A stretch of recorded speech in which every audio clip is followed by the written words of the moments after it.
Bonsoir.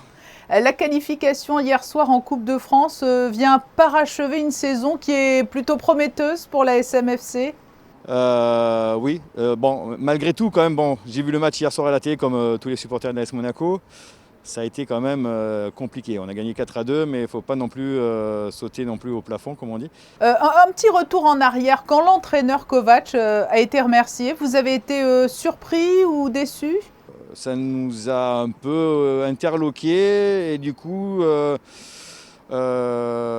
a, on va dire, fait une demande avec les Ultra Monaco d'une réunion avec le président Oleg Petrov et le directeur sportif Mitchell pour avoir un peu plus d'explications que ça. Donc on a été reçus très, très cordialement au sein du club pour parler de ça, entre autres, et du futur de l'AS Monaco. Donc on a eu réponse à nos questions.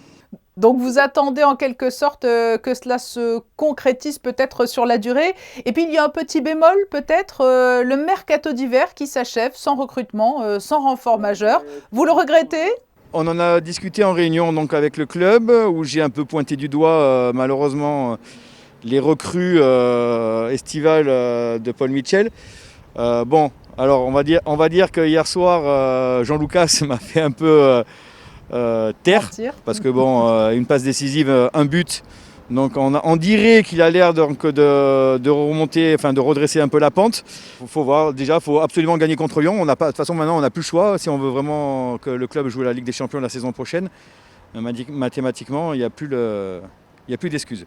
Oui, on vous sent plutôt circonspect, plutôt prudent. On est en lice pour la suite de la compétition européenne, pour la Coupe de France et peut-être pour le podium, qui n'est pas si loin en championnat. Est-ce que ce n'est pas risqué de courir 3 lièvres à la fois? Après, je pense que de toute façon, alors la Coupe de France, on est déjà donc en quart de finale, ça va vite, on n'est plus qu'à 2 matchs du Stade de France. Donc, bon, après, il faut voir le tirage au sort. Mais l'Europa League, bon, c'est une compétition quand même aussi un peu spéciale avec des équipes qui ne sont pas forcément des équipes du haut de tableau. Donc faut voir. Après bon, je suis pas, je suis supporter, je suis pas coach, mais faut être prudent. Faut prendre comme disent beaucoup de coachs, faut prendre match après match et et voir un peu ce que ça va donner. Il n'en reste pas moins que ces résultats plus qu'encourageants pourraient concourir à un retour. Mais voilà, mais c'est ce que je disais au club. Si après on enchaîne les victoires, les scores on va pas dire les scores fleuves, mais une régularité avec du spectacle, des buts et une communion aussi des joueurs envers le public que ces derniers temps malheureusement on n'avait plus. On a dû malheureusement taper du poing sur la table avec le club, que s'ils voulaient ramener du monde au stade, il fallait que les joueurs aussi fassent le taf. C'est-à-dire que pas que pendant le match, après les matchs, venir saluer les supporters, faire un peu comme ils font les basketteurs à la salle Gaston Médecin, faire un tour d'honneur, remercier les gens qui sont au stade. Vous allez dans n'importe quel stade en France, avant les matchs ou après les matchs, il y a un lieu de vie autour des stades, ça vit, il y a des food trucks, il y a des bars, il y a des restaurants, il y a des stands qui vendent des écharpes, des drapeaux.